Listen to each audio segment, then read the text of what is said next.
I want to bring in Republican Congressman Don Bacon of Nebraska to respond to all of this. Congressman Bacon, thank you so much for joining us. Basically, we're seeing the divide in your party play out right now. I want to read you what Senator Lindsey Graham said. He said this operation has been well planned.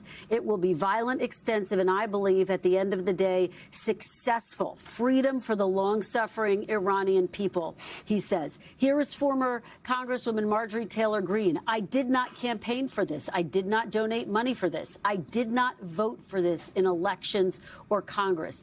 This is heartbreaking and tragic, and how many more innocent will die? Congressman, where do you stand? How do you see this?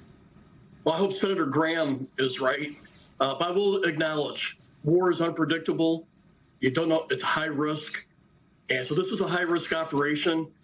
But I lean on the side of Senator Graham here because I've been on the receiving end of Iranian terrorism strikes. I've lost good friends.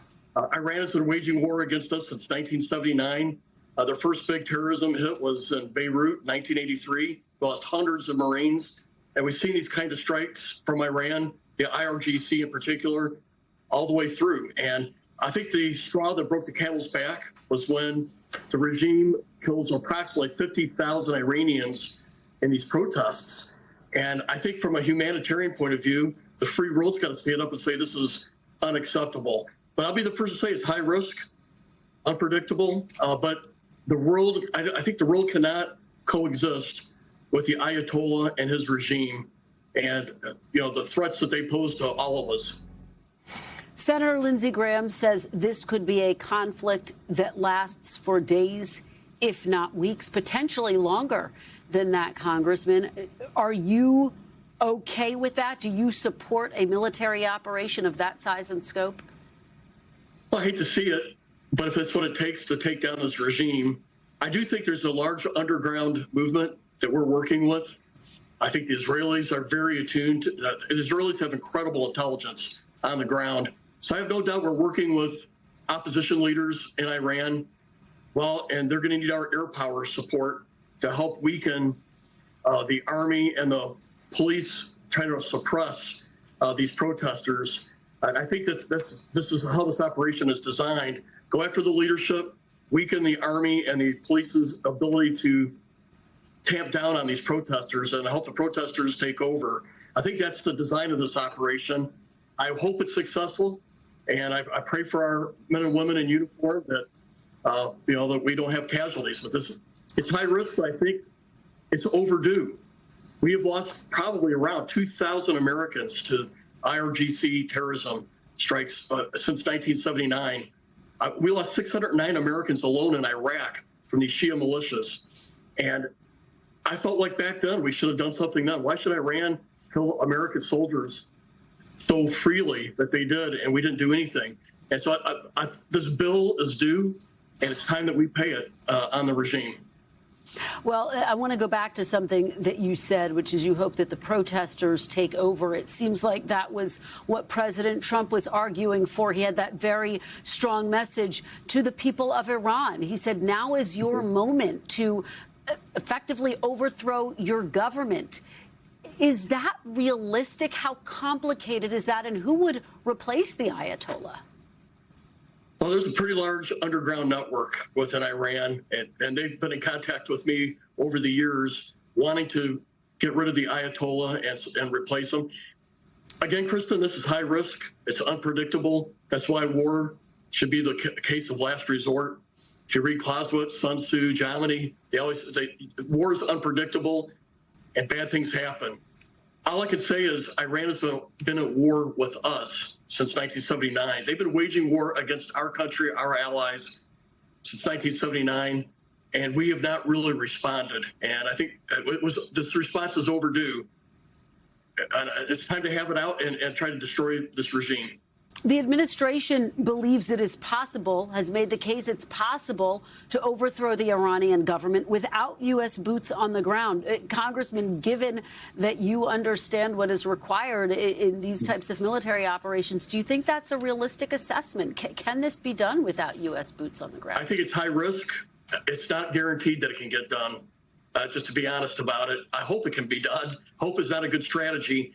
all I can say is there's probably a lot more work going on under the surface that we don't know with the remnants within Iran right now. So I'm sure we've been in high-level contact with folks within Iran, and I will tell you, the Israelis know what's going on in Iran better than the Iranians do. You could tell that today we struck a meeting with a high-level leadership in Iran. How did we know they were there?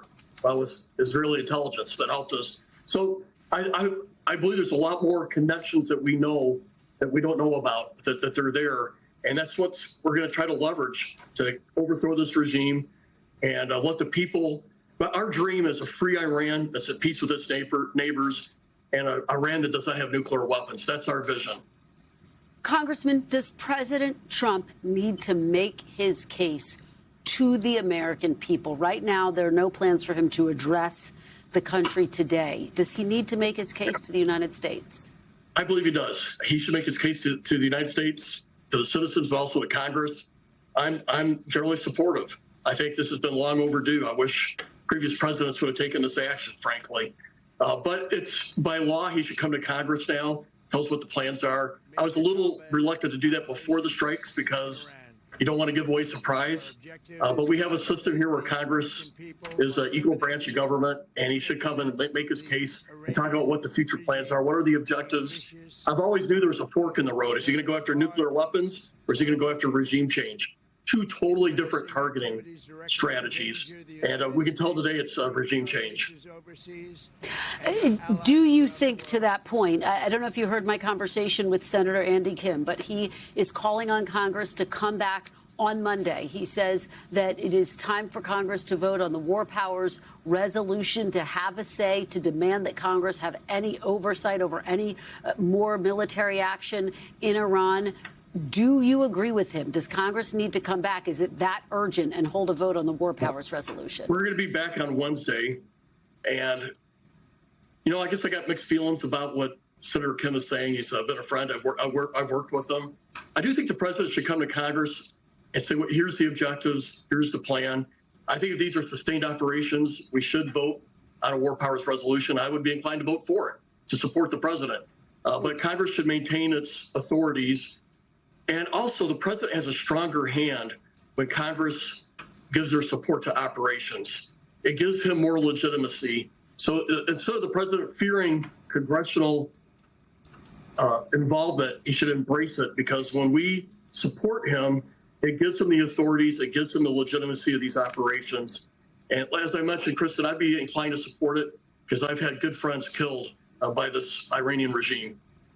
And Congressman, just very quickly, and just to be very clear, have you gotten any type of briefing, warning, heads up from the administration at this point? I know that they did brief the Gang of Eight, of which you are not a part, but was there any wider outreach to Congress?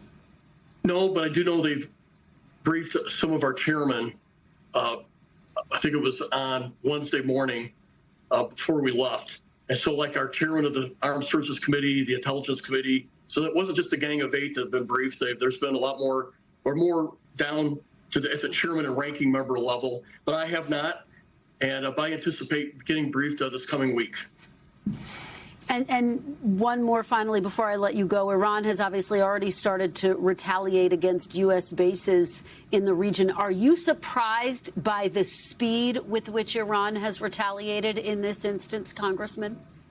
No, I think we've been tipping our hand with all the Navy units and the Air Force movements. Iran has had time to come up with their plans. They have 1,000 ballistic missiles that can strike. So they're a very dangerous adversary for our air bases, our Navy bases, and our allies.